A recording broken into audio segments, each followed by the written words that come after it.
Hi friends, ഇത് നമ്മുടെ വീട്ടിലേക്കുള്ള വഴി നന്നാക്കുന്ന ഭാഗം കേട്ടോ. മഴയത്ത് മൊത്തം ഒലിച്ചു പോയി, ഒറ്റ വണ്ടി ഇറങ്ങി വരാൻ പറ്റാത്ത പോലെ പോയ ഭാഗമായിരുന്നു അത്. ഇവിടെ കോൺക്രീറ്റ് ചെയ്യാൻ കിട്ടിയിട്ടുണ്ട്. JCB ഉപയോഗിച്ച് മണ്ണൊക്കെ മാന്തി റോഡ് നന്നാക്കുന്ന ഭാഗമാണ്. മണ്ണൊക്കെ മാന്തി നല്ല സ്ട്രെയിറ്റാക്കി കോൺക്രീറ്റ് ചെയ്യുന്ന രീതിയിൽ വഴിയാക്കിയിട്ടേക്കുവാണ്.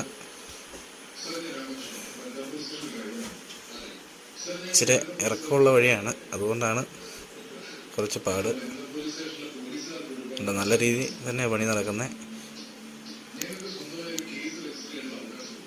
നല്ല ആൾക്കാർ പണിയുന്നൊക്കെ ഉണ്ട് അവിടെ. നല്ല പണി കഴിഞ്ഞ് നല്ല സ്ട്രെയിറ്റായിട്ട് വഴി ഇറങ്ങുന്നതാണ് ഇത്. അവരിനി കോൺക്രീറ്റ് ചെയ്യും വഴി.